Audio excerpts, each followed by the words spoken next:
रामचरितमानस की एक और चौपाई है जिसका अलग अलग अर्थ निकालकर अक्सर विवाद खड़ा किया जाता है। यह भी आपने कई बार सुना होगा, यह भी वामपंथी वगैरह बड़ा एजेंडा चलाते हैं।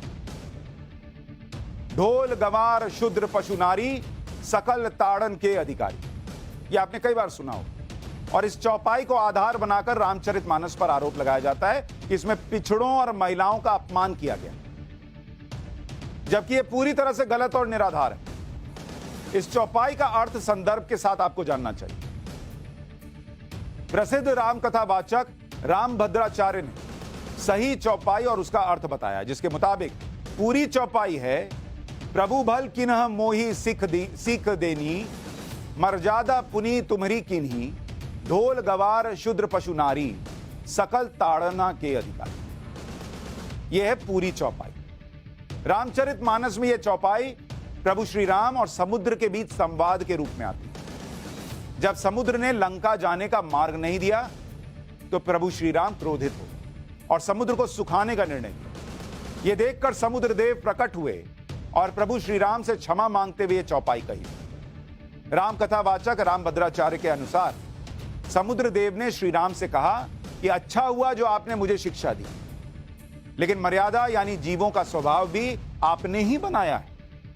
इसलिए ढोल गंवार शूद्र पशु और नारी के स्वभाव को ताड़ना यानी समझना और पहचानना चाहिए और उनकी किसी बात का बुरा नहीं मानना चाहिए। यानी ताड़ना का मतलब समझना है। आप नहीं कहते, मैंने तो पहले ही ताड़ लिया था कि इसके मन में क्या चल रहा है। ताड़ लिया था मतलब समझ लिया था, पहचान लिया था। अगर ढोलक के सुर को नहीं पहचान पाएंगे तो वो बेसुरा बजे। गंवार यानी अज्ञानी व्यक्ति को पहचान कर उसी हिसाब से बात करनी चाहिए। शूद्र का अर्थ यहां जाति नहीं बल्कि कर्मचारी से, यानी कर्मचारियों की पहचान करनी चाहिए और उसकी क्षमता और काबिलियत के अनुसार काम देना चाहिए। इसी तरह से पशु के व्यवहार का बुरा नहीं मानना चाहिए क्योंकि वो एक नासमझ जीव है। और इसी तरह नारी के स्वभाव को भी पहचानना चाहिए, समझना चाहिए, तभी उसके साथ सुखपूर्वक जीवन व्यतीत कर पाए। यानी इन सबको समझने के लिए कहा गया है कि इनको ताड़ना चाहिए। ताड़न के अधिकारी यानी समझ के अधिकारी हैं ये। उसको क्या से क्या बना के कि ताड़ना मतलब इनको पीटने की बात हो रही है। जिस समाज में महिलाओं का सम्मान और अधिकारों का ध्यान नहीं रखा जाता वहां हमेशा हिंसा और तनाव का माहौल रहता है और इसीलिए कहा गया कि इनको समझना चाहिए। अफगानिस्तान और ईरान इस बात का सबसे ताजा उदाहरण है कि वहां महिलाओं के साथ क्या हो रहा है।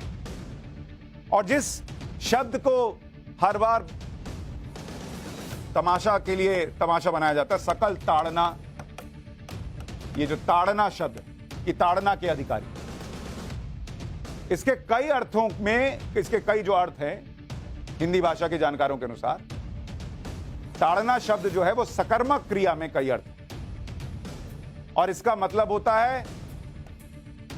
होता है आंकना, समझना, भांपना। ये इसका मतलब ताड़ना शब्द। यहां ताड़ना का अर्थ मारने पीटने से नहीं, लेकिन इसको बना ये दिया कि ये सब पीटने योग्य हैं, इनको पीटना चाहिए। अच्छा, कोई ये भी नहीं बोलता कि जो संवाद हो रहा है समुद्र देव के बीच और प्रभु श्री राम के बीच, वहां इनको पीटने की बात क्यों आएगी? समझने की बात तो आ रही है कि वो कह रहे हैं कि भाई आपको हमको समझना चाहिए था, लेकिन नहीं, अपने हिसाब से कुछ भी बना के इस देश में एजेंडा चल रहा है। और भाई श्री राम तो वो व्यक्ति हैं जो अपनी माँ सौतेली माँ कैकेयी की साजिश के बाद भी उनका पूरा सम्मान कर रहे हैं ना, तो वो कहेंगे कि महिलाएं पीटने के योग्य होती। अपनी पत्नी सीता के अधिकार को बनाए रखने के लिए उन्होंने दूसरा विवाह न करने का वचन दिया हुआ था। इतना महिलाओं का सम्मान करते थे, वो कहेंगे महिलाएं पीटने के योग्य होती। राम वनवास के दौरान गरीब सबरी के झूठे बेर खा जाते हैं, सुग्रीव की पत्नी का सम्मान लौटाने के लिए बाली का वध कर देते हैं, और तो और रावण का वध करने के बाद उनकी पत्नी मंदोदरी से क्षमा मांगते हैं। जिस राम को तुलसीदास जी ने महिलाओं का सम्मान करने वाला महापुरुष दिखाया है, वो तुलसीदास किसी महिला के साथ मारपीट वाला व्यवहार के बारे में कैसे लिखेंगे बॉस? कुछ तो सोचेंगे आप।